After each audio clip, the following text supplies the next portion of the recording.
Subscribe now and press the bell icon. Never miss an update.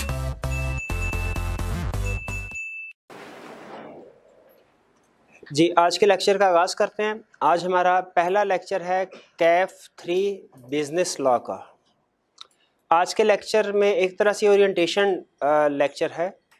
इसमें हम कुछ discussion करेंगे, लेकिन इसका ये मतलब नहीं है ओरिएंटेशन का कि आज का लेक्चर हमारा ज़ाया जाएगा, इसमें हम कोई चीज़ जो है वो सीखेंगे नहीं। हम इसमें प्लानिंग मैटर डिस्कस करेंगे, वो प्लानिंग मैटर जो कि आगे पूरे सेशन में हम इम्प्लीमेंट करने जा रहे हैं और जिनके मुताबिक हम अपना सिलेबस जो है कोशिश करेंगे, अगर उस प्लानिंग के मुताबिक अमल करते रहे तो टाइमली और इजीली कंप्लीट हो जाएगा। ओरिएंटेशन में स्टार्ट करते हैं। सबसे पहले इंस्ट्रक्टर का इंट्रोडक्शन। मेरा नाम मोहम्मद आसिफ है। मैंने 2008 में सीए क्वालिफाई किया। उसके बाद कुछ अर्सा तक जिस फर्म में ट्रेनिंग मेरी हुई उसी फर्म में मैनेजरियल लेवल पे कुछ काम किया। 2009 में टीचिंग प्रोफेशन में शिफ्ट हुआ और 2009 से आज तक फुल टाइम बेसिस पे मैं टीचिंग प्रोफेशन के साथ ही अटैच्ड हूँ। लॉ का सब्जेक्ट जो है वो तकरीबन 8 साल से पढ़ा रहा हूँ मैं बिज़नेस लॉ। पहले मर्केंटाइल और कंपनी लॉ एक ज़माने में अलग-अलग हुआ करते थे, फिर एजुकेशन स्कीम रिवाइज हुई और ICAP ने इसको इकट्ठा कर दिया। तो अब एक ही पेपर है, तो बिज़नेस लॉ में कंपनी लॉ और मर्केंटाइल लॉ दोनों पार्ट्स में ही पढ़ाता हूँ। ये तो थोड़ा सा इंट्रोडक्शन हो गया इंस्ट्रक्टर का। हाँ, एक चीज़ मैं आपको बता दूँ कि मेरे ख्याल में चार्टर्ड अकाउंटेंट क्यों ज़रूरी है सीए के स्टूडेंट्स को पढ़ाने के लिए। देखिए, जो लॉ है, जो LLB लोग होते हैं, क्वालिफ़िकेशन जिनकी होती है, इनका नॉलेज जो है लॉ के बारे में ज़्यादा होता है। इसमें कोई दूसरी बात नहीं है। मेरे पास उतना नॉलेज नहीं है जितना उन लोगों के पास होगा। वो एडवोकेट हैं, शायद उनके पास प्रैक्टिस का एक्सपीरियंस भी हो, लेकिन जब हम टीचिंग प्रोफेशन की बात करते हैं तो टीचिंग प्रोफेशन में ये चीज़ अहम नहीं होती कि एक पर्सन के पास कितना नॉलेज है। अहम चीज़ ये होती है कि उसने कम्युनिकेट कितना करना है और जितना नॉलेज कम्युनिकेट करना है, क्या वो कम्युनिकेट कर पा रहा है कि नहीं कर पा रहा। ठीक है। फॉर एग्जांपल, अगर फ़र्ज़ कीजिए, छोटी सी एग्जांपल आपके साथ शेयर करता हूँ। अगर मुझे ये टास्क दिया जाता है कि मैंने किसी बच्चे को 5 का पहाड़ा याद करवाना है, तो उसमें मैं और वो जो मैट्रिक पास है, हम दोनों इस जॉब में एक बराबर हैं, क्योंकि दोनों के पास वो रेलिवेंट स्किल है। और मैं भी अगर उस मैट्रिक पास वाले के पास ज़्यादा अच्छी कम्युनिकेशन स्किल्स है तो वो शायद ये टास्क मेरे से बेहतर तरीके से परफॉर्म कर पाए। ठीक है। तो ये चीज़ नॉलेज ज़्यादा, लेकिन जितना कम्युनिकेट करना है, अल्हम्दुलिल्लाह एक्सपीरियंस की वजह, इतना टाइम होने से कोई किसी भी को भी ये टास्क दिया जाए तो वो कंप्लीट कर ही लेता है। कम्युनिकेट जितना करना है वो मुझे अंदाज़ा है। ICAP का सिलेबस जो है और उसके मुताबिक जो है पास्ट में भी सेशन जो है वो कंप्लीट करवाए हुए हैं।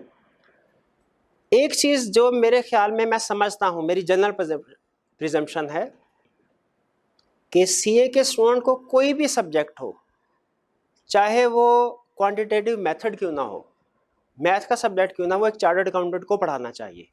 अनफॉर्चुनेटली कुछ कॉस्ट बेनिफिट कंसिडरेशन की वजह से ये पॉसिबल नहीं हो पाता, लेकिन मैं पर्सनली इस बात पे कन्विंस्ड हूँ, इसलिए कि जो चार्टर्ड अकाउंटेंट है वो बेहतर तरीके से समझता है कि ये कंसेप्ट जो है आगे चल के हमारी फील्ड में किस हिस्से में किस तरीके से अप्लाई होगा, और वो चूंकि उस फेज से गुजरा हुआ है, उस रास्ते से गुजरा हुआ है जिसके ऊपर आपने अपना सफ़र शुरू किया है, तो उसको अंदाज़ा है कि किस तरीके से अगर तैयारी करवाई जाए तो वो बेहतर होगी। जैसे सब्जेक्ट्स कोई भी उठा लें, आप लॉ का सब्जेक्ट उठा लें, आप इवन अकाउंटिंग का सब्जेक्ट उठा लें, ये सिर्फ सीए में नहीं, BA, BCom, FA, FSC वगैरह में भी ये सब्जेक्ट्स पढ़ाए जाते हैं।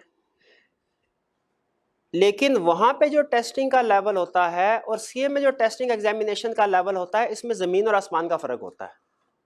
तो चूंकि एक चार्टर्ड अकाउंटेंट को अंदाज़ा है कि सीए में एग्जामिनर उस सिस्टम से गुजरा हुआ, उसे पता है एग्जामिनर क्या चीज़ देख के मार्क्स देगा, क्या चीज़ रिक्वायर्ड है, किस टॉपिक के ऊपर कितना टाइम लगाना है, किसकी एक्सप्लेनेशन ज़रूरी है, किसकी एक्सप्लेनेशन ज़रूरी नहीं है। तो मेरे ख्याल में इसीलिए बेहतर ये होता है कि हर सब्जेक्ट, स्पेसिफिकली बिजनेस लॉ की बात नहीं कर रहा, एक चार्टर्ड अकाउंटेंट अगर कोच करे तो ज़्यादा बेहतर है। बहरहाल अब, लेकिन मैं ये क्लेम नहीं कर रहा, ये जहन में रखिएगा, कि मैं किसी भी दूसरे टीचर से बेहतर पढ़ा सकता हूँ। मैं ये क्लेम हरगिज़ नहीं कर रहा। ठीक है। और ना ही मैं कंपैरिजन कर रहा हूँ किसी भी दूसरे टीचर के साथ, वो चाहे चार्टर्ड अकाउंटेंट हो या चाहे नॉन चार्टर्ड अकाउंटेंट हो, क्योंकि हर एक के पास अपनी एक्सपर्टीज होती है, अपना स्टाइल, टीचिंग आर्ट है, ठीक है। मेरा अपना स्टाइल है, किसी दूसरे टीचर का हो सकता है अपना स्टाइल हो, वो भी ठीक पढ़ा रहा है, जाहिर है जो प्रोफेशन में लोग साल साल से पढ़ा रहे हैं ठीक पढ़ा रहे हैं, उनके स्टूडेंट भी पास होते हैं, उनके स्टूडेंट भी फेल होते हैं, हमारे स्टूडेंट भी पास होते हैं, हमारे स्टूडेंट भी फेल होते हैं, ठीक है। तो कंपैरिजन नहीं करा, लेकिन एक चीज़ मैं आपको अभी क्लियर, जिसकी वजह से ये चीज़ सारी मैंने आपसे डिस्कस की है, वो ये कि आपने जब किसी भी प्रोफेशनल के पास आते हैं ना, तो उसके पास आने से पहले आपने अच्छी खासी रिसर्च करनी होती है, क्योंकि आपके कैरियर का प्रॉब्लम है कि कैसे पढ़ा रहा है, केस स्टडी करवाता है कि नहीं करवाता, सिलेबस टाइम पे कंप्लीट होता है कि नहीं होता, स्टूडेंट्स की क्वेरीज को आंसर किया जाता है कि नहीं किया जाता, और भी जो आप मुनासिब समझते हैं क्वेश्चन पूछना। लेकिन जब आपने सेलेक्ट कर लिया किसी प्रोफेशनल को, उसके बाद जो वो कहे आपने आंखें बंद करके उसके मुताबिक काम करना, ठीक है। आपने ये नहीं सोचना अच्छा ये टीचर ये कह रहा है, दूसरा टीचर ये कह रहा है, तो फिर आके बार बार मुझसे पूछे सर ये बात इस तरह हो सकती है, या आपने इस चीज़ को इस तरह क्यों नहीं करवाया, या जो भी है, जो भी डिफरेंस होता है। तो मैं अभी आपके साथ शेयर कर रहा हूँ, हर टीचर का अपना स्टाइल होता है। आप पहले तसल्ली कर लें कि जिस बंदे के पास जा रहे हैं वो रीज़नेबल है, आपको रीज़नेबल प्रिपरेशन करवा सकता है कि नहीं करवा सकता, और जब उसके पास पहुँच जाए फिर आपने जो वो काम कहे आपने चुप करके वो काम करते रहना। ये ऐसे है जैसे किसी डॉक्टर के पास जाना हो तो हम एक दूसरे से पूछते हैं यार वो डॉक्टर कैसा है, जब तसल्ली हो जाए और उस डॉक्टर के पास चले जाएं, तो फिर जो भी वो मेडिसिन देता है उसके कैप्सूल खोल खोल के नहीं देखते कि इसके अंदर क्या पड़ा हुआ है, ठीक है, वो जो दे चुप करके खा लेते हैं। उसी तरह आपने काम करना है, जो असाइनमेंट आपको दूं, जिस तरीके से दूं, जिस वक्त दूं, कौन सा टॉपिक पहले पढ़ाना है मैंने, कौन सा टॉपिक बाद में पढ़ाना है, कब केस स्टडीज की प्रैक्टिस करवानी है, किस चैप्टर की प्रैक्टिस जो है वो कम करवानी है, किस चैप्टर की प्रैक्टिस ज़्यादा करवानी है, ये सारी चीज़ें आपकी प्लान्ड हैं, और जैसे आपको करवाई जाए आपने वैसे ही करना है। ये बात समझ आ गई? ये सबसे अहम है, क्योंकि अक्सर स्टूडेंट आके शेयर कर रहे होते हैं कि सर वो दूसरे कोई टीचर हैं उन्होंने क्लास को ये स्टेटमेंट दिया है तो बताइए ये इसी तरह है, या उन्होंने कोई रिवीजन का ये पेज दिया है, अब बताइए क्या ये रिवीजन का पेज ठीक है। आप टीचर के पास आ गए हैं ना, आपको स्प्रिंग 2021 की प्रिपरेशन कराना मेरी जिम्मेदारी है।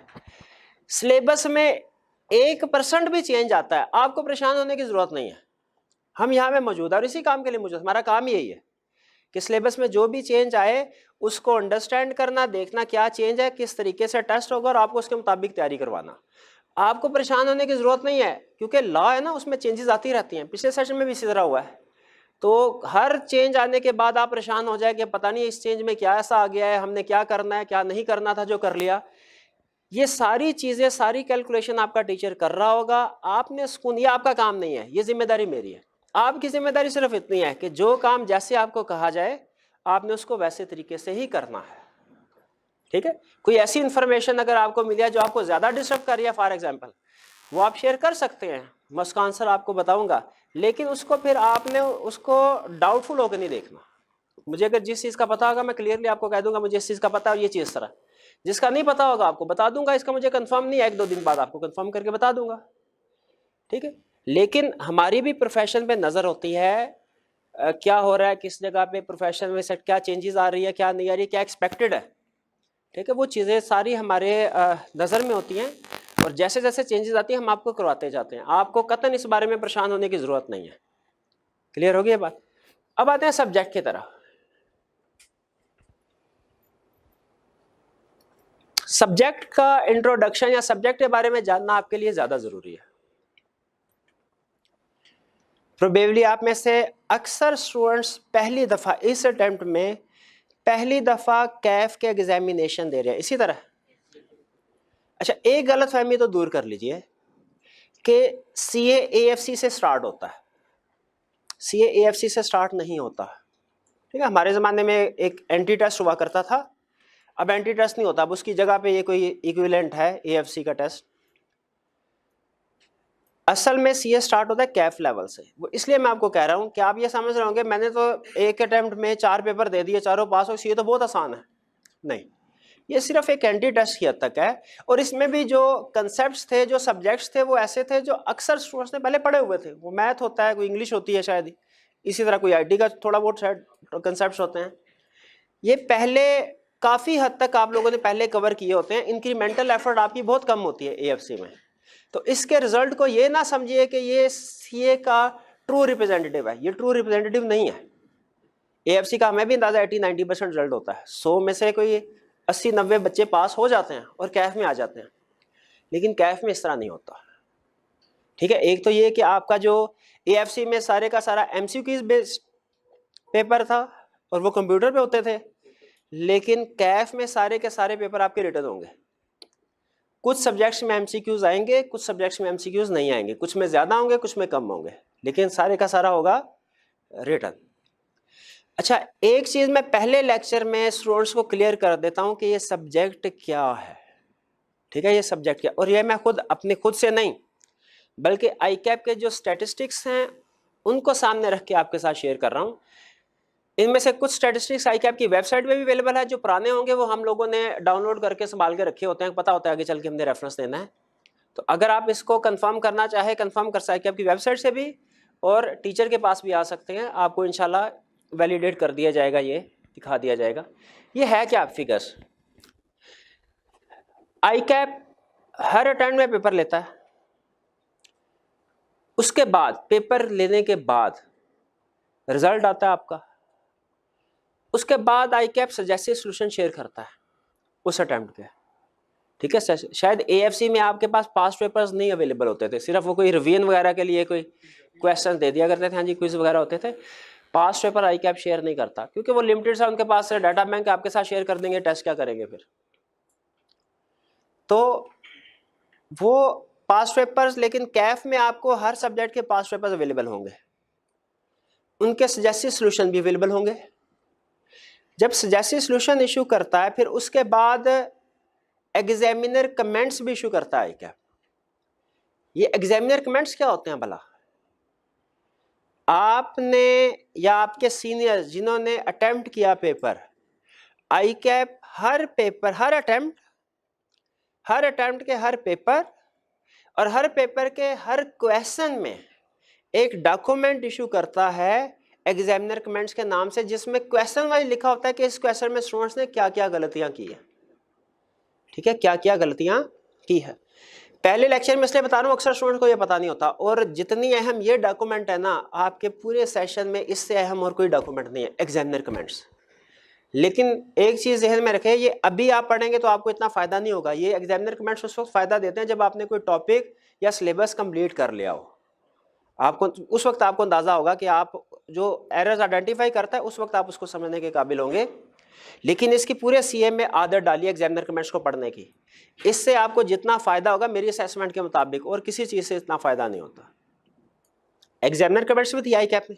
फिर आईकैप एक और डॉक्यूमेंट इशू करता है स्टैटिस्टिक्स के हर अटेम्प्ट में, हर पेपर में कितने स्टूडेंट्स अपीयर हुए और उनमें से कितने पास हुए, कितने स्टूडेंट्स अपीयर हुए और उनमें से कितने पास हुए। तो हमारा जो बिजनेस लॉ का पेपर है, इसके भी स्टैटिस्टिक्स आईकैप ने इशू किए, हमने आपको इनके सामने प्रेजेंट कर दिया। मकसद सिर्फ इस सब्जेक्ट की नेचर समझाना है और इस सब्जेक्ट के एक दो इशू समझाना है। कंपैरिजन के लिए मैंने इंट्रोडक्शन टू काउंटिंग के स्टैटिस्टिक्स भी आपके सामने रख दिया। ठीक है, कंपैरिजन के लिए, क्योंकि नॉर्मली ज्यादातर स्टूडेंट्स इंट्रो और लॉ ये इकट्ठा ऑप्ट करते हैं, इंट्रो इको और लॉ ये कॉम्बिनेशन बनाया होता है। तो प्रोबेबली आप में से भी अक्सरियत ने ये दोनों सब्जेक्ट्स इकट्ठे पढ़ रहे होंगे। अगर मेरे से पूछें इन दोनों में से कौन सा सब्जेक्ट ज्यादा अहम है, वैसे तो दोनों अहम है। चार्टर्ड अकाउंटेंट बनना है तो इकोनॉमिक्स भी पास करना पड़ेगी, आईटी भी पास करना पड़ेगी, लेकिन कंपैरेटिवली तो मैं कहूँगा ये सब्जेक्ट ज़्यादा अहम है।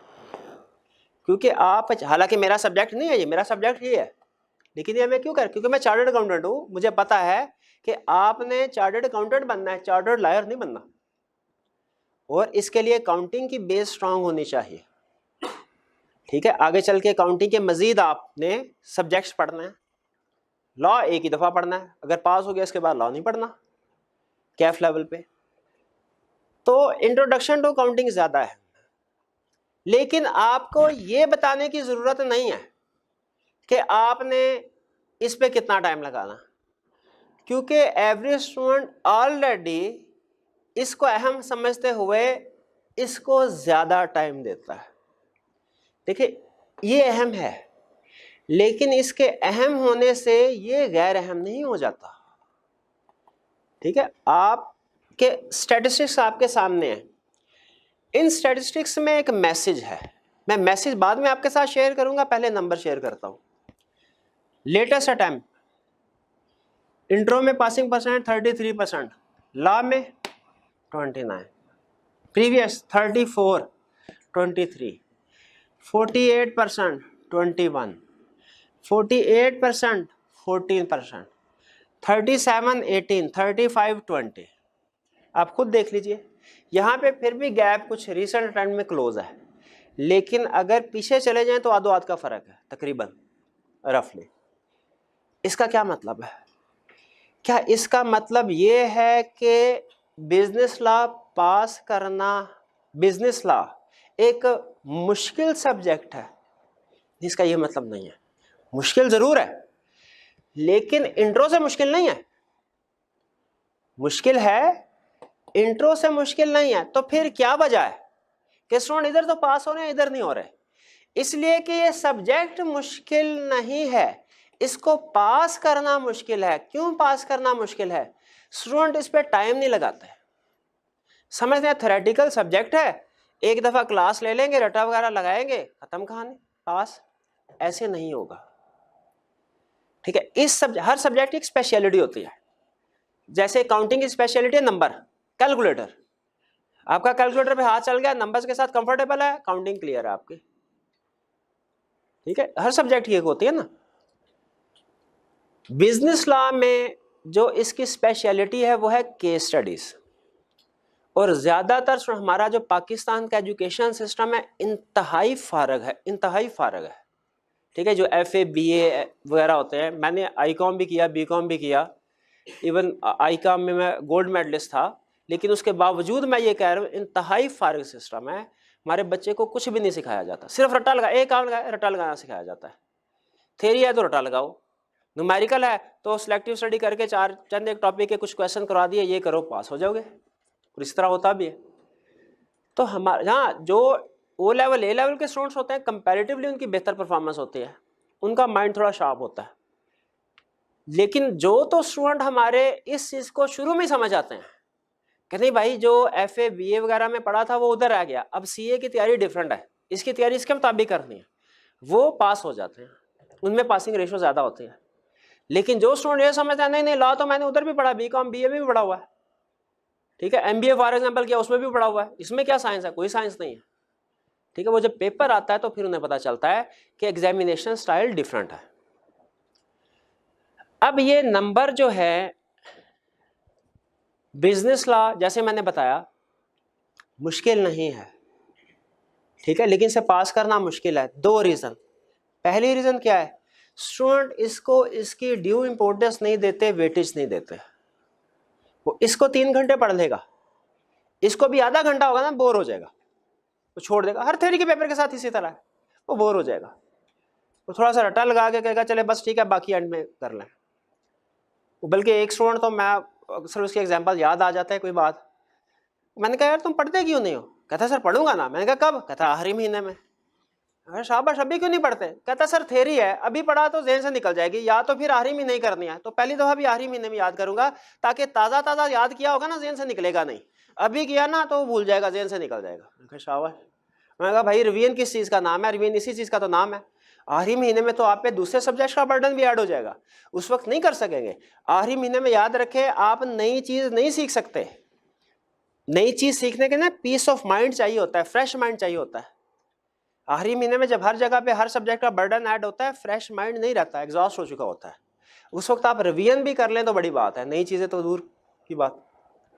तो एक टाइम नहीं देते, इसको 3 घंटे खुशी से दे देंगे। काउंटिंग के क्वेश्चन ठक ठक सॉल्व हो रहे हैं तो मुझे खुद पता है, मैं भी क्या करता था, सॉल्व बड़ा मजा आता है। अच्छा ये क्वेश्चन अगला करते हैं, ये क्वेश्चन ठक अगला क्वेश्चन करते हैं, ठीक है। इसको 3 घंटे लगा लेंगे, इसको आधे पौने घंटे बाद ही कहते हैं बस खत्म, आज का हक अदा हो गया। याद रखें, इसको भी टाइम लगाएं जो आपके रेलिवेंट टीचर कहते हैं, कम से कम 2 घंटे तो मस्ट है। इसके अलावा जितने भी आपका टीचर सजेस्ट करते हैं, मैं बिजनेस लॉ के बारे में बता रहा हूँ, डेली 2 घंटे रिक्वायर्ड हैं पेपर पास करने के लिए, पहली अटेम्प्ट में। अगर आप दूसरी अटेम्प्ट में पेपर पास करना चाहते हैं बिजनेस लॉ का तो डेली 1 घंटा रिक्वायर्ड है, और अगर चौथी अटेम्प्ट में पास करना चाहते हैं तो डेली आधा घंटा रिक्वायर्ड है। आगे आप इसी तरह कैलकुलेशन कर लें अपनी। लेकिन जब तक आई कैप का जो स्टैंडर्ड है उसको मीट नहीं करेंगे, जब तक पूरा सिलेबस तैयार नहीं होगा, अभी मैं आपके साथ पेपर पैटर्न शेयर करूंगा ना, आपको अंदाजा होगा कि आई कैप एक चैप्टर को भी छोड़ेंगे ना, कंफर्म एग्जाम में आपका क्वेश्चन छूटेगा। एग्जामिनर ने पेपर इस तरीके से डिजाइन किया होता है। पहली रीजन क्या बताई मैंने आपको, इसमें कम क्यों, जब मैंने कहा कि ये मुश्किल है और ये कम मुश्किल है लेकिन इसमें स्टूडेंट फेल क्यों होते हैं, पहले रीजन का प्रॉपर टाइम नहीं देते। दूसरी रीजन केस स्टडी की प्रैक्टिस नहीं होती। हमारा जैसे मैं बताया एकेडमिक क्वालिफिकेशन जो होते हैं उसमें किसी जगह पे केस स्टडी की प्रैक्टिस नहीं करवाई जाती। हम भी सीए में आए थे, पहले दफा पता चला था केस स्टडी होती क्या है, ठीक है, बस रट्टा होता था या कुछ न्यूमेरिकल टॉपिक्स होते थे वो करते थे, खत्म कहानी। तो यहाँ पे जब आपका पहली दफा केस स्टडी के साथ वास्ता पड़ता है, अगर स्टार्ट से ही केस स्टडी की प्रैक्टिस ना करवाई जाए तो 3-4 महीने के बाद स्टूडेंट्स को अंदाजा होता है जाके अच्छा केस स्टडी होती कैसी है, और तब तक बहुत देर हो चुकी होती है, केस स्टडी समझ आना शुरू होती है तब, लेकिन एग्जाम भी साथ ही आ जाते हैं। तो इसलिए 2 काम आपने करना है, एक तो मैं आपसे करवाऊंगा केस स्टडी की प्रैक्टिस, दूसरा आपने खुद करना है, वो क्या, डेली 2 घंटे घर जाके पढ़ना है। नहीं पढ़ेंगे, अभी बता रहा हूं, अपना टाइम जाया करेंगे, ठीक है। कॉलेज को इससे कोई गर्ज नहीं है, हमें भी कोई गर्ज नहीं है, आप चाहे पास हो चाहे फेल हो, ना फायदा है ना नुकसान है, क्योंकि मुझे पता है कुछ ना कुछ स्टूडेंट, मैं कुछ भी नहीं पढ़ाऊंगा ना सारे सेशन में, फिर भी कुछ ना कुछ स्टूडेंट पास हो जाएंगे। ऐसे स्टूडेंट होते हैं शार्प हर क्लास में, वो टीचर के ऊपर डिपेंडेंट नहीं होते, वो अपना कुछ ना कुछ चुपके से काम करते रहते हैं, पास हो जाएंगे, ठीक है। लेकिन मैं चाहता हूं कि आप जो है पहले से ही प्रिपेयर्ड रहें आगे क्या होने वाला है, और यहाँ पे अगर आप आए हैं बैठे हैं कोई एक्सपेक्टेशन लेके बैठे हैं तो मैं कोशिश करूं कि उस एक्सपेक्टेशन पे पूरा उतरूं। लेकिन याद रखें ये वन साइडेड टास्क नहीं होता, जब तक आपकी तरफ से इनपुट नहीं आएगा। हमारी कोशिश होती है हर टीचर की कि स्टूडेंट्स के लिए ज़्यादा से ज़्यादा आसानियाँ पैदा करने की कोशिश करें, लेकिन याद रखें at the end of the day काम आप लोगों को नहीं करना है, वो हम लोगों ने नहीं करना। 2 घंटे डेली आपने पढ़ना है, हम आपको घर आके नहीं बताएंगे भाई 2 घंटे पढ़ लो, अभी 1 घंटा पढ़ा तुमने 1 घंटा रहता है, आपने खुद सर्च करना है, ठीक है। तो ये 2 काम कर लें, अभी बता रहा हूँ आप। कुछ स्टूडेंट ऐसे और समझते हैं मैं तो आइंस्टाइन हूँ, मैं तो न्यूटन हूँ, मैं तो 15 मिनट में सारा खड़का देता हूँ सब, मुझे समझ आ गई थी। स्टूडेंट से पूछा अभी कल कितनी देर पढ़ा था, आधा घंटा। मैं कहा मैंने तो 2 घंटे कहा था सर, आधे घंटे में सारी समझ आई थी जो आपने कल क्लास में लेक्चर दिया था। मैं कहा पास्ट पेपर्स देखे थे, नहीं सर। केस स्टडी की प्रैक्टिस की थी, नहीं सर। मैं कोई बात नहीं, अगली अटेम्प्ट में कर लेना, इसी तरह होगा ना। लेकिन लेना काफी नहीं, आपको जब तक पता नहीं है, एग्जाम में इस क्वेश्चन को प्रेजेंट कैसे करना है, आप पेपर नहीं अटेम्प्ट कर पाएंगे। फिर वही होगा जो अक्सर स्टूडेंट के साथ होता है, सर पेपर तो सारा आता था, पास पता नहीं क्यों नहीं हुआ। और भाई प्रेजेंटेशन स्किल नहीं है तुम्हें पता नहीं है केस स्टडी कैसे सॉल्व करनी है, उसमें क्या चीज़ लिखनी है क्या चीज़ नहीं लिखनी है, तो तुम कैसे पास होगे भाई। कंसेप्ट जो स्टूडेंट रेगुलर क्लास में आता है ना, कंसेप्ट उसके बिल्ड हो जाते हैं, लेकिन उसको प्रेजेंट कैसे करना है एग्जाम में ये हम बताते हैं, लेकिन क्लास में ज़बानी कलाम में आपका हाथ पकड़ के थोड़ी दिखा सकते हैं, आपको सिखा सकते हैं, वो आपने घर जाके खुद प्रैक्टिस करनी होते हैं। तो मेरी रिकमेंडेशन यही है, हमारी जो केस स्टडीज होंगी वो हमारा जो पहला चैप्टर हम स्टार्ट करेंगे ना, वहाँ से केस स्टडीज स्टार्ट हो जाएंगी। आपको जो भी असाइनमेंट दी जाए पढ़ने के बाद जो आपका लेक्चर है उसके बाद केस स्टडी और पास्ट पेपर को ज़रूर देखना है आपने, इसको कवर किए बगैर पास नहीं हो सकेंगे। चलिए यार, ये तो पेपर की बात है। फिर इसके बाद सब्जेक्ट की नेचर क्या है, लॉ का सब्जेक्ट है। सर क्या इसमें जो बुक में लिखा हुआ है एज इट इज वर्डिंग में लिखना ज़रूरी है, लीगल लैंग्वेज में लिखना ज़रूरी, वो मुश्किल अल्फाज होते हैं, सर क्या वो इंक्लूड करना ज़रूरी है? ज़रूरी नहीं है, ठीक है। हमारे पेपर का स्टाइल ऐसा है, ये पेपर होता है कंसेप्चुअल। आई कैप कहता है हम रट्टे को प्रमोट नहीं करते, और हम क्या दुनिया की कोई भी प्रोफेशनल बॉडी जो है वो रट्टा को प्रमोट नहीं करती। वो कहता है स्टूडेंट्स को कंसेप्ट आने चाहिए, कंसेप्ट ज़्यादा अहम है। तो इसीलिए कंसेप्ट आपको समझना जरूरी, कंसेप्ट के ऊपर फोकस कीजिए, अल्फाज के ऊपर फोकस ना कीजिए। कुछ अल्फाज होते हैं जो आपने यूज करने हैं, वो मैं आपको साथ साथ बता दूंगा कि इन अल्फाज की इजी वर्डिंग आपने तलाश नहीं करनी, इनको एज इट इज यूज करना है आपने। लेकिन बहुत से सेंटेंस स्ट्रक्चर ऐसे हैं, जैसे अगर ICAP की बुक आपने पढ़ी हो या अभी जब आप पढ़ेंगे आपको अंदाजा होगा, ICAP की बुक चूंकि गोरों ने लिखी है, उनकी मादरी ज़बान इंग्लिश होती है, मुश्किल मुश्किल लफ्ज़ भी उन्हें लगते हैं आसान है, रोज़मर्रा की ज़िंदगी में बोलते रहते हैं। अब मेरे जैसे जो लोग होंगे उन्होंने कभी बोली नहीं इंग्लिश, उन्हें लगेगा वो इतने मुश्किल सेंटेंस स्ट्रक्चर, वोकैबुलरी नहीं है, सेंटेंस स्ट्रक्चर नहीं समझ आता, ठीक है। तो उनके लिए एक सिंप्लीफाइड लैंग्वेज की ज़रूरत होती है कंसेप्ट को समझने के लिए, याद करने के लिए। तो आप उसको कन्वर्ट कर सकते हैं इजी लैंग्वेज में। कंसेप्ट आना जरूरी। ला क्या कहेगा? ला सिर्फ आपको दो बातें सिखाएगा, इस सिचुएशन में ये काम करना है, ये नहीं करना, ये करना है, ये नहीं करना, बस यही कहता है ला, और कुछ नहीं कहता। ये सिचुएशन है, सिचुएशंस आएंगी, भाई इस सिचुएशन में ये काम हो सकता है, ये नहीं, उसे आप इजी वर्ड में लिख दें, कोई प्रॉब्लम नहीं है। ICAP ने ये कहा हुआ है, कोई प्रॉब्लम नहीं है, ठीक है। बुक्स की लैंग्वेज को एज इट इज कॉपी करना रिक्वायर्ड नहीं होता। तो ये लीगल सब्जेक्ट है, इसमें as it is language produce करना लाजमी नहीं है, लेकिन कंसेप्ट आपका ठीक होना चाहिए। ऐसा ना हो कि लॉ ने कहा है कर सकते हैं काम और आप कहीं नहीं कर सकते, वो गलत हो जाएगा। वहां पे अल्फाज फर्क है तो कंसेप्ट भी फर्क हो गया। ICAP कहता है अल्फाज फर्क हो सकते हैं, कंसेप्ट सेम होना चाहिए जो हमने सिखाया हुआ है, ठीक है। तो लीगल सब्जेक्ट है, कुछ लीगल टर्म्स के अलावा बाकी सारे का सारा लॉ आप अपनी टर्म्स में, अपने वर्ड्स में लिख सकते हैं। केस स्टडीज आएंगी, केस स्टडीज की ज्यादा से ज्यादा प्रैक्टिस करनी है हमने। प्रिपेयर कैसे करना है? सिंपल, 2 घंटे डेली पढ़ना है, क्लास डेली लेनी है, 2 घंटे डेली घर में पढ़ना है, केस स्टडी की ज्यादा से ज्यादा प्रैक्टिस करनी है। सब्जेक्ट पास हो सकता है, इसमें कोई प्रॉब्लम नहीं है। जैसे मैंने बताया ना, इंट्रो से ज्यादा आसान है, लेकिन क्या लोग इसके ऊपर टाइम नहीं देते, केस स्टडी की प्रैक्टिस नहीं करते, जिसकी वजह से नहीं पास हो पाते। पेपर पैटर्न क्या होगा ये आपके साथ शेयर करूंगा। पेपर होगा आपका, बल्कि आपके साथ मैं शेयर कर देता हूं, मेरे पास है ये जो लेटेस्ट अटेम्प्ट है, ये उसका पेपर है। इसमें अगर आप देखें 1 2 3 4 5 6 7 8 सफ़े हैं, लेकिन परेशान नहीं होना। 8 सफ़े क्यों है ये मैं अभी आपको बताता हूँ। हमारा जो पेपर है बिजनेस लॉ का, ये इस बोर्ड पे आ जाता है, बिजनेस लॉ का पेपर, ये है 100 मार्क्स का, 100 मार्क्स। इसके 2 बड़े हिस्से हैं। बिजनेस लॉज का मतलब क्या है? वो लॉज जो कि बिजनेस पे अप्लाई होते हैं। ये क्रिमिनल लॉज नहीं पढ़ रहे हम, बिजनेस पे जो लॉ अप्लाई होते। किस लिए? इसलिए कि हमने केसेस लड़ने हैं? नहीं नहीं, बेसिक अंडरस्टैंडिंग रिक्वायर्ड है इसलिए ताकि आप किसी भी, कल को आप में से बहुत से स्टूडेंट्स ऐसे होंगे जो किसी कंपनी में CFO या CEO की पोस्ट पे काम कर रहे होंगे, वो आप में से ही कुछ होंगे। कुछ ऐसे भी होंगे जो अपना बिजनेस कर रहे होंगे, अपना काम कर रहे होंगे, अपनी कंपनी स्टैब्लिश करें।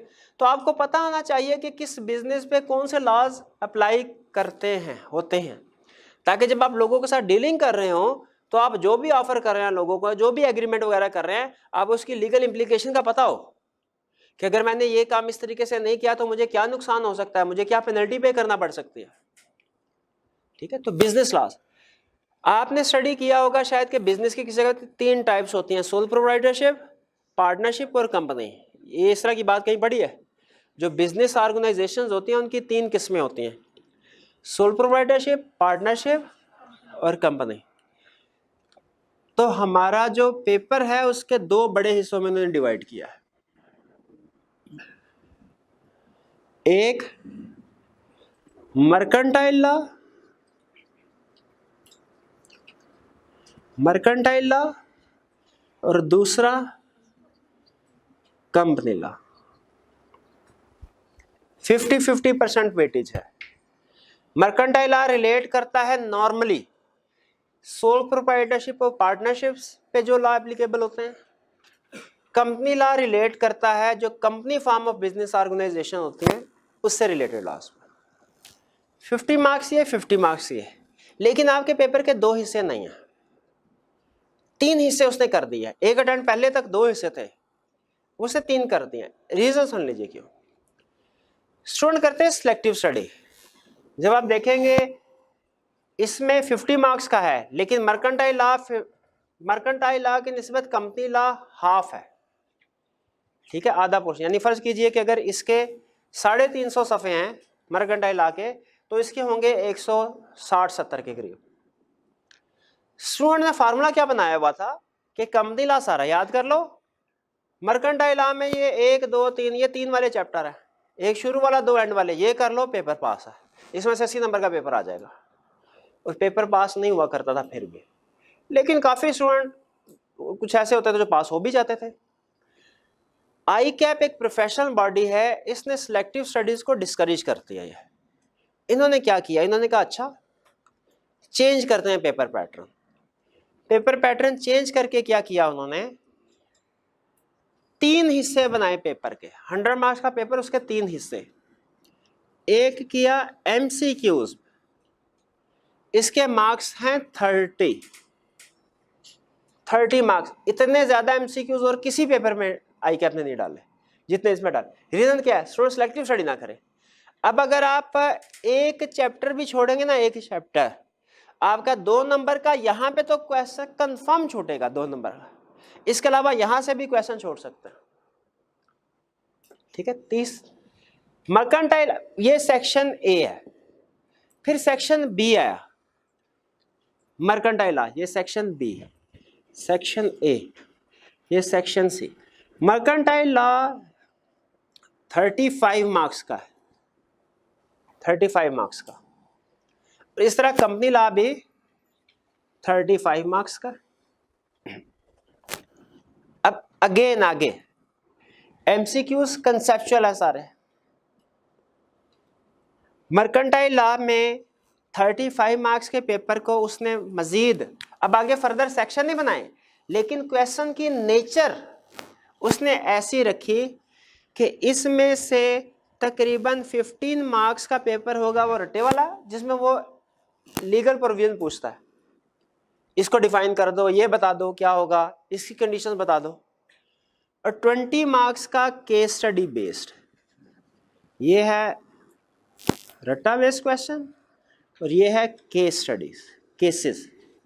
इसी तरह कंपनी लॉ में 15 मार्क्स का रट्टी वाले क्वेश्चन और 20 केस स्टडीज, ठीक है। ये क्वेश्चन मिक्स होंगे, जैसे एक क्वेश्चन हो सकता है रटे वाला, आ जाए अगला केस स्टडी, फिर अगला रटे वाला, फिर अगला केस स्टडी। यानी इसके आगे फर्दर उसने अलग-अलग सेक्शन नहीं बनाए, लेकिन क्वेश्चन की नेचर उसने डिफरेंट बता दिया हमें कि मैं इसमें से रटे वाले क्वेश्चन इतने मार्क्स से पूछूंगा, केस स्टडी इतने मार्क्स। अब आगे फर्दर सुने, रटे वाले जो क्वेश्चन होते हैं, इनमें भी जब आप क्वेश्चन देखेंगे ना, इससे पहले जो हम फॉर एग्जांपल सब्जेक्ट्स पढ़ते हैं दूसरे क्वालिफिकेशन में, जैसे FA BA वगैरह में, वहाँ पे एक एक क्वेश्चन नॉर्मली 15-15, 20-20 मार्क्स का होता है। आई कैप में ऐसा नहीं है। इसमें जो नॉर्मली क्वेश्चंस होते हैं वो 3-4-5, 3-4-5 इन नंबरों के होते हैं।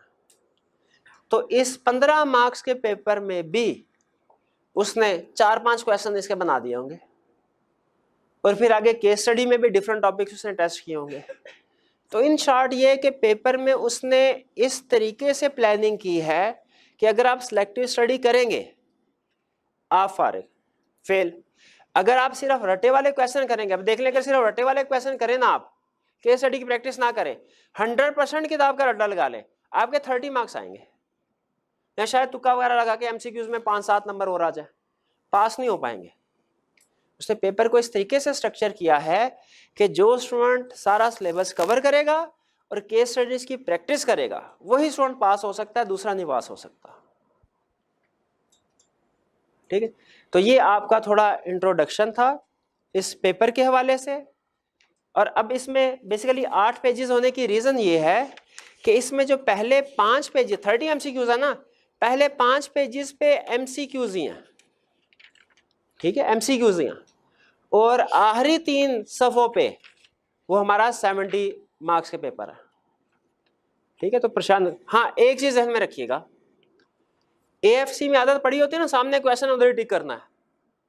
तो मेरे पास एक स्टूडेंट आया बड़ा परेशान, कहने लगा सर एक मसला। मैंने कहा क्या सर, MCQs आए थे पेपर में, बहुत अच्छा पेपर हुआ है। ये इकोनॉमिक्स की बात है, उस वक्त पहले लॉ में MCQs पहले नहीं होते थे, लास्ट अटेम्प्ट से आए। तो मैंने कहा इसमें क्या मसला है? कह सर मैंने MCQs मुझे आते थे, 2-3 में बस मसला था, बाकी सारे आते थे, सही थे, और मैंने टिक भी लगाए।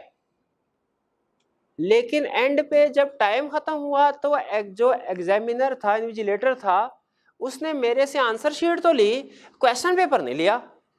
तो मैं कहा क्वेश्चन पेपर क्यों लेता? सर मैंने MCQs इसी के ऊपर सॉल्व किया हुआ है ना। मैंने कहा शाबाश। मैं तो तुम्हें किसने कहा था इसके ऊपर MCQ सॉल्व करने हैं? AFC में तो इसी तरह क्वेश्चन के ऊपर टिक लगाते थे। मैंने कहा नहीं भाई, ये रिटर्न है, इसमें आपने अलहदा आंसर शीट पे आंसर करने होते हैं। अब मे भी हो सकता है इसमें मेरी गलती हो कि मैंने उसको इतना क्लियरली बताया नहीं, मैंने समझा शायद ये तो छोटी सी बात है, स्टूडेंट को पता होगी, लेकिन एक स्टूडेंट उसको नहीं पता। तो उसके बाद मैंने आदत बना ली, किस तरह की बातें जब स्टूडेंट हमारे साथ शेयर करते हैं तो फिर हम लाजमी बना लेते हैं कि इस जैसे शायद और भी कोई स्टूडेंट हो, उनका फायदा हो जाए। तो एक चीज तो ध्यान में रखिएगा कि आपने ये जो आंसर MCQ जब अटेम्प्ट करेंगे, आंसर शीट पे लिखने हैं इनके ऑप्शंस। ठीक है, बाकी आगे फर्दर जब हम प्रैक्टिस करेंगे मजीद गाइड करता रहूंगा। तो ये मैंने आपके साथ शेयर किया कुछ पेपर पैटर्न। पेपर पैटर्न के बाद बारी आती है मेथोडोलॉजी, लेक्चर पैटर्न क्या होगा।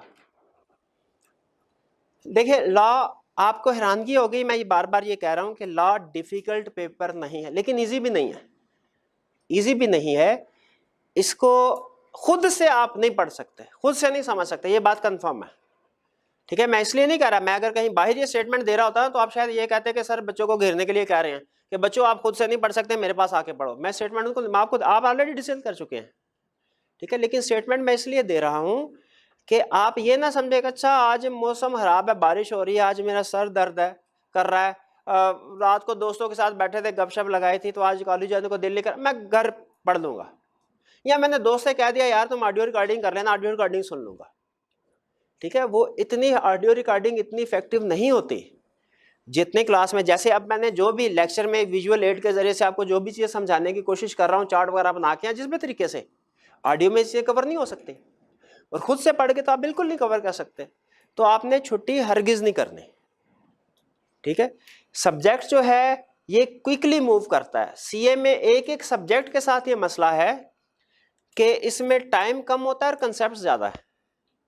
मैंने आपको पहले बताया, मैंने ICOM भी किया है, BCOM भी किया है।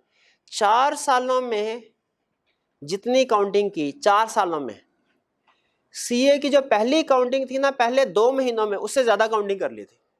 अब आप इससे खुद अंदाजा लगाएं कि 4 साल के कंसेप्ट एक तरफ, और CA के काउंटिंग के पहले पेपर के 2 महीने में उससे ज्यादा कंसेप्ट सीख लिए थे। तो यहाँ पे सब्जेक्ट्स किस हिसाब से स्पीड से चलते होंगे। ठीक है, अब जाहिर है, अब चार्टर्ड अकाउंटेंट आप बनने जा रहे हैं, तो चार्टर्ड अकाउंटेंट में अगर चार्टर्ड अकाउंटेंट MBA से 10 गुना ज्यादा पैसे लेता है तो वो किसी वजह के पैसे लेता है। ठीक है, आपने उस पॉइंट तक, उस लेवल तक जाके अचीव करना है, अपने आप को साबित करना है कि हाँ हमारी स्पीड 10 गुना ज्यादा होती है। जो काम दूसरे लोग 1 महीने में करेंगे, हम उसको 3 दिन में करके दे सकते हैं। ये एबिलिटी आप में आहिस्ता आहिस्ता पैदा होगी। जाहिर है जैसे जैसे आप सीखते जाएंगे, ट्रेनिंग भी आपकी होगी, ट्रेनिंग से बहुत ज़्यादा इंसान सीखता है। तो जहन में रखिएगा, आपने मेहनत करनी है। अगर आप अपने दोस्तों को देख के कि वो FA कर रहा है, वो BA कर रहा है, MBA कर रहा है, वो तो इतना पढ़ता है, मैं क्यों इतना पढ़ूँ। ठीक है, तो उसमें वो फिर जिस मुकाम पे पहुंचेगा आप भी उसी मुकाम पे पहुंच जाइएगा, उतनी सीधी मेहनत करके। लेकिन अगर आपने चार्टर्ड अकाउंटेंट बनना है तो उसके लिए जितनी चार्टर्ड अकाउंटेंट बनने के लिए रिक्वायर्ड एफर्ट है वो आपको इनपुट करना पड़ेगी, वरना आप टाइम ज़ाया करेंगे। ठीक है, तो स्पीड में बता रहा था कि जो हमने प्लान की हुई है कि 90 के करीब लेक्चर्स हैं हमारे, उसमें कितना पढ़ाना है, किस तरतीब से पढ़ाना है, किस जगह पे टाइम कम लगाना है, किस जगह पे टाइम ज़्यादा लगाना है, ये सारी प्लानिंग आपके टीचर ने की होती है। मेरी कोशिश ये होती है कि पहले लेक्चर में, आज तो ओरिएंटेशन है, इसके अलावा कल का जो लेक्चर होगा इसमें जो बर्डन हो, आपके आखिरी लेक्चर में भी उतना ही बर्डन हो। ऐसे ना हो कि शुरू में तो हम बड़ा इजी रिलैक्स होकर चल रहे हैं और एंड पे जाके हम भागम भाग शुरू कर दें, एक एक दिन में एक एक चैप्टर खत्म हो रहा हो, इस तरह नहीं होगा। ठीक है, तो आपने पहले दिन से ही आपने भी पढ़ना शुरू कर देना। हमारे लेक्चर प्लानिंग कैसे होगी, मैं डेली बेस पे आऊँगा और इसी तरह जैसे आपके सामने वाइट बोर्ड पे लेफ्ट साइड पे कुछ चीज़ें शेयर कर दी हैं कि आज हम ये कवर करने जा रहे हैं, ठीक है, ये चीज़ें कवर करने हैं, उसी तरह डेली बेसिस पे लिखूंगा, आपने नोट कर लेना उनको। मैं पहले किसी भी कंसेप्ट को, अगर फॉर एग्जांपल 2 कंसेप्ट आपको सिखाने आज के दिन में, तो पहले कंसेप्ट नंबर 1 आपके साथ शेयर करूंगा, इसी तरह आप मेरी बात सुनेंगे। सुनने के दौरान में कुछ क्वेश्चंस आपके जहन में आएंगे, आपने वो क्वेश्चंस नहीं पूछने सुनने के दौरान में। उसकी रीज़न ये है कि हर एक्सपीरियंस टीचर को अपने एक्सपीरियंस से अंदाज़ा हो चुका होता है कि किस कंसेप्ट में जाके स्टूडेंट के लिए क्या चीज़ मुश्किल साबित होती है और क्या चीज़ ऐसी है जिसमें वो क्वेश्चन पूछते हैं, और क्या क्वेश्चन पूछते हैं ये भी अंदाज़ा होता है टीचर को। तो हम लोगों ने क्या किया होता है कि जब लेक्चर प्रिपेयर कर रहे होते हैं, घर में प्लानिंग कर रहे होते हैं, तो स्टूडेंट्स के पिछले सेशन के स्टूडेंट्स के पूछे गए क्वेश्चंस को अपने लेक्चर में ऑटोमेटिकली बिल्ड कर लेते हैं। तो अगर आपके जहन में कोई क्वेश्चन आता है तो आपने इंतजार करना है, होल्ड करना है। अक्सर ऐसा होगा कि थोड़ी देर के बाद आपका जो क्वेश्चन का आंसर होगा वो आपको मिल जाएगा, क्योंकि हमने ऑलरेडी अपने लेक्चर में बिल्ड कर दिया था। लेकिन फिर भी अगर इन केस आपको आंसर नहीं मिलता तो लेक्चर जब मैं कंसेप्ट अपना कंप्लीट कर लूँगा उसके बाद आपको टाइम दिया करूँगा कि अब आप अगर कोई क्वेश्चन पूछना चाहते हैं तो पूछ सकते हैं। आपने उस टाइम में जितने क्वेश्चन भी आपके जहन में होंगे वो ज़रूर पूछना है। तो याद रखें, आप लोगों की सबसे ज़्यादा लर्निंग जो होगी ना वो पूछने से होगी, ठीक है, क्योंकि जब आप क्वेश्चन पूछकर मैं आंसर करता हूँ ना तो लर्निंग 2 वे बन जाती है। अगर मैं सिर्फ आऊँगा और पढ़ाता जाऊँगा तो लर्निंग 1 वे बनेगी। 1 वे लर्निंग इतनी इफेक्टिव नहीं होती जितनी 2 वे है। तो आपने क्वेश्चन लाजमी पूछने हैं, ज़्यादा से ज़्यादा पूछना है। ज़्यादा क्वेश्चन पूछने वाला बेवकूफ़ नहीं होता, ज़्यादा क्वेश्चन पूछने वाला अक्लमंद बन जाता है बाद में, ठीक है। तो क्वेश्चन जितने ज़्यादा से ज़्यादा आप पूछना चाहें ज़रूर पूछिएगा। उसके बाद फिर मैं नेक्स्ट कंसेप्ट की तरफ चलूँगा और इसी तरह रिपीट होगी ये चीज़ें। आपने सिर्फ एक चीज़, क्योंकि लेक्चर के दरमियान में अगर क्वेश्चन पूछते हैं तो लेक्चर का टेम्पो जो है वो टूट जाता है और फिर आहिस्ता आहिस्ता जो टाइम वेस्टेज होगा आहिस्ता इकट्ठा होते होते एंड में फिर हमारे बर्डन ज़्यादा हो जाता है। स्टडी मटेरियल एंड में कौन सा यूज़ करेंगे? आई कैप का कोर स्टडी मटेरियल हमारा आई कैप का स्टडी टेक्स्ट है, और आपको भी पता होगा आई कैप ने इस टाइम के लिए उस स्टडी टेक्स्ट वो नई बुक उस आई कैप ने पब्लिश की है 2020 वाली, वो आपने यूज़ करनी है। हम भी उसी को यूज़ करेंगे, लेकिन उस बुक में टेक्निकली कोई इशू नहीं है, वो बुक गलत नहीं है, सही है। उसमें 2 इश्यूज होते हैं आई कैप की बुक्स में, मेरी अपनी असेसमेंट है, हर टीचर का अपना पॉइंट ऑफ व्यू होता है। इसमें 2 इश्यूज ये है। पहला इशू उसमें चूंकि जैसे मैंने आपको बताया वो गोरो ने लिखी है, तो उन्होंने अपनी वोकैबुलरी, अपना सेंटेंस स्ट्रक्चर जो है वो बनाया हुआ है, जो हमारे स्टूडेंट्स के लिए उसको समझना मुश्किल होता है, ठीक है। तो स्टूडेंट ला समझ रहा होता है और साथ ही साथ उसमें जो डिक्शनरी रखी होती है या गूगल पे वर्ड्स की भी सर्च कर रहा है, इसका क्या मतलब है, इसका क्या मतलब है। हालांकि वो लीगल टर्म्स नहीं होती, लीगल टर्म्स हो तो चले बंदा सीखता भी है, लीगल टर्म्स नहीं होती, उनका इस्तेमाल करना एग्जाम में लाजमी नहीं होता। एक ये इशू होता है, और दूसरा इशू क्या होता है कि एक्सप्लेनेशन दी गई होती है। अब जब आप फर्स्ट टाइम पढ़ रहे होते हैं ना, आपको आई कैप की बुक बड़ी अच्छी लगेगी, कोई भी बुक पढ़ लें, फर्स्ट टाइम पढ़े, अच्छा क्यों? आप कहेंगे यार उसने नया कंसेप्ट सिखाया, उसके साथ ही एग्जाम्पल भी दे दी, उसके साथ एक्सप्लेनेशन भी है, इलस्ट्रेशन भी है। फर्स्ट टाइम जब 3-4 महीने गुजर जाते हैं ना, तो आपको वही चीज़ जो अच्छी लग रही थी, जब आप रिवीजन स्टेज पे आते हैं वही चीज़ अब आपको नेगेटिव लगती है। आप कहते हैं सर अब हमने रिवीजन करनी है, कंसेप्ट तो समझ आ गया है, अब हर दफ़ा एक्सप्लेनेशन थोड़ी पढ़नी है हमने, अब तो हमें सिर्फ ये चाहिए कि मेन कंसेप्ट कौन सा है। तो आप काइंडली हमें बता दीजिए कि इस सारे सफ़े पे कौन से पैराग्राफ में काम की चीज़ है जो एग्जाम में टेस्ट करता है, और कौन सी वाली एक्सप्लेनेशन है जो अब हम रिवीजन स्टेज पे स्किप कर दें। उस वक्त फिर आपको ये प्रॉब्लम होती है। तो इन 2 प्रॉब्लम्स को अब पॉसिबल नहीं होता कि आपको एक एक सफ़े पे बताया जाए कि यहाँ से लेके यहाँ तक ये वाली लाइन जो है मैं और ये वाला पोर्शन है, हम नहीं है। तो उसके लिए क्या किया गया है, आप आई कैप के स्टडी टेक्स्ट की ही, अलग से नहीं, आई कैप के स्टडी टेक्स्ट ही की एक समरी प्रिपेयर की गई है जिसमें कंसेप्ट्स वही हैं जो आई कैप के स्टडी टेक्स्ट में, ठीक है। क्या क्या गया है, एक सिंपल वर्डिंग यूज की गई और दूसरा जो एक्सप्लेनेशन है उसे निकाल दिया गया। क्यों एक्सप्लेनेशन को निकाल दिया गया?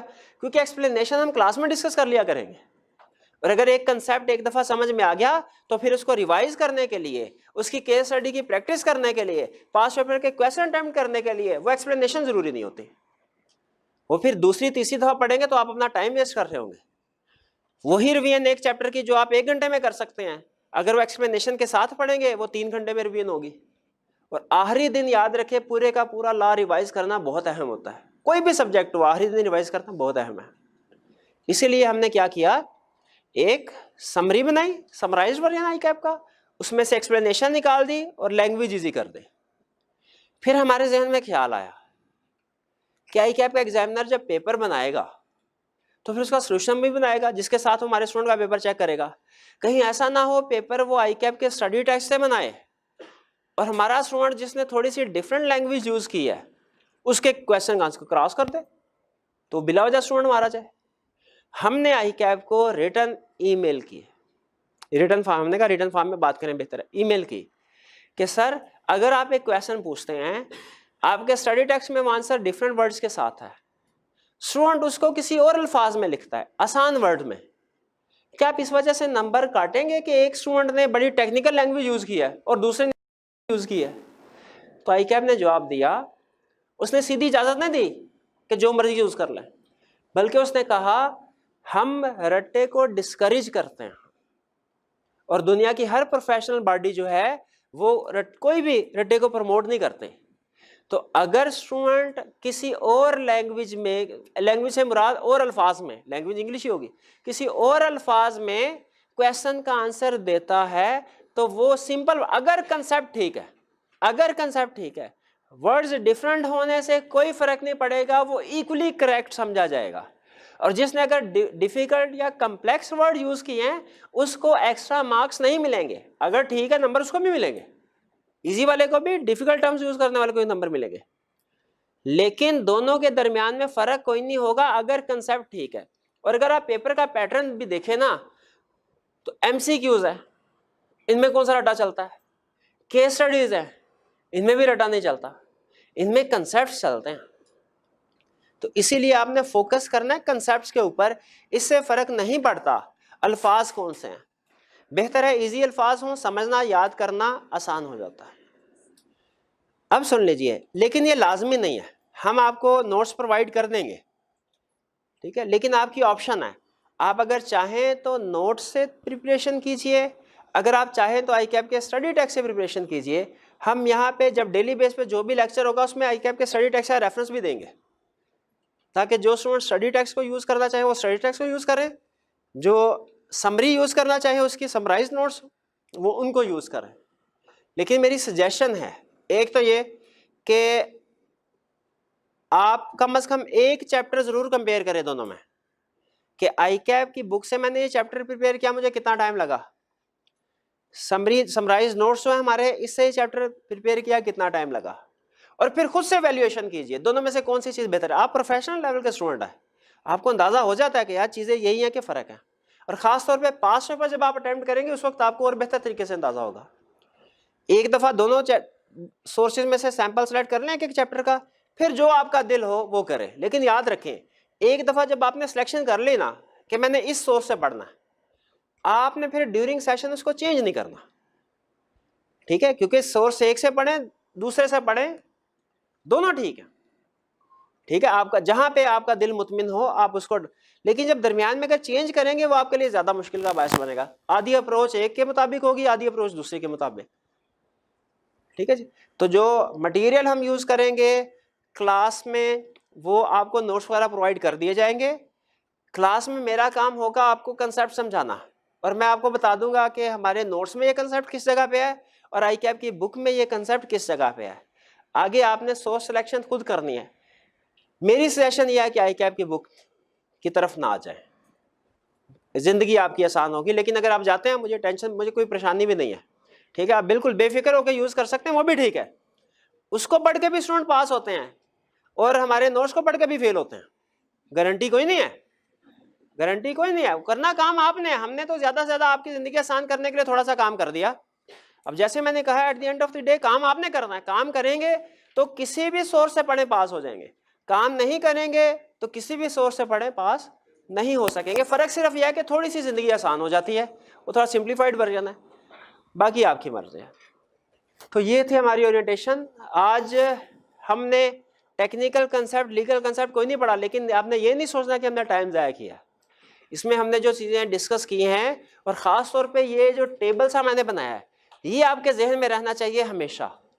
अब जब कभी आपने काउंटिंग को 2 घंटे से ज़्यादा टाइम दिया ना, तो आपके जहन में ये बात आ जाए कि मैं इस सब्जेक्ट का टाइम इसको दे रहा हूं, तो इसका मतलब है कहीं ऐसा ना हो कि जो नंबर यहां पे आने हैं वो इधर ऐड होते जाएं, इधर से नंबर कम होते जाएं और इधर ऐड होते जाएं। ठीक है, हमेशा ये जहन में रखिएगा। इसको भी पढ़े, इसको ज्यादा पढ़े, 2.5 घंटे पढ़े, 3 घंटे पढ़े, मुझे कोई इतराज नहीं है। इसको 2 घंटे दें, इसका हक इसको नहीं जाना चाहिए, वरना होगा वही, ये इधर जो नंबर आना है वो इधर ऐड होता जाएगा। क्लियर हो गए जी?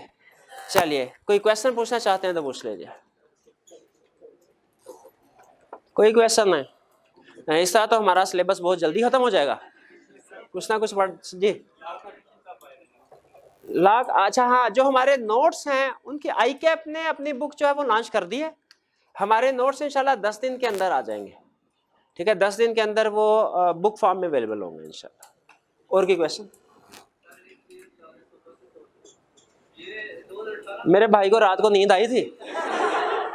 अच्छा चलें, पूछिए भाई। बाज़ औक़ात ऐसा होता है कि पेपर जो है वो इस तरह का आ जाता है, मुश्किल होता है। स्टूडेंट आई कैप ना दरमियान में हर पेपर में इस तरह होता है। स्टूडेंट के कुछ टॉपिक होते हैं, स्टूडेंट है ना, और टीचर भी, हम लोग भी हेल्प करते हैं यार, इधर इधर से क्वेश्चन आने का ज़्यादा चांस है। स्टूडेंट कहते हैं अच्छा ठीक है, हम यही तैयार कर लेते हैं। तो इस एरिया में ना स्टूडेंट की कुछ अप्रोच बनी हुई थी कि ये टॉपिक कर लें, लॉ का कंपनी लॉ पूरा कर लो, मर्केंटाइल लॉ चैप्टर 1 करो, 17 करो, 18 करो, बस 80% पेपर हो जाएगा, पास हो जाएंगे। आई कैप फिर क्या करता था? आई कैप को भी पता होता था, आई कैप जाहिर है वो मरीख पे थोड़ा ही रहता है, वो पाकिस्तान में रहता है, उसको भी पता क्या चल रहा था स्टूडेंट के। एक पेपर होता है आई कैप को पता चलता है किस टॉपिक में स्टूडेंट की प्रिपरेशन अच्छी है, किस में वीक है। जिसमें फिर वीक होती थी आई कैप, उसमें पेपर स्टार्ट करता है स्टूडेंट के उस कंसेप्ट को, सिलेक्टिव स्टडी को डिस्करेज करने के लिए। और जब तक स्टूडेंट सीधे रास्ते पे नहीं लगता, वो आई कैप उस वीक एरिया से सिलेक्शन करता रहता है। तो ये रीजन होती है। बाकी बहरहाल और भी कुछ रीजन हो सकती हैं, ठीक है, लेकिन उन पे हमारा कंट्रोल नहीं है। और कोई क्वेश्चन? हाँ, जब तक बुक नहीं आती तब तक आपको जो भी स्टडी मटेरियल होगा क्लास में डिस्ट्रीब्यूट कर दिया जाएगा। आपने कहीं नहीं जाना, आपको बैठे बैठे क्लास में डिस्ट्रीब्यूट कर दिया जाएगा, लेकिन इस शर्त पे कि घर जाके उसको पढ़ेंगे भी। ठीक है जी, चलिए जी जी जी। एमसीक्यूज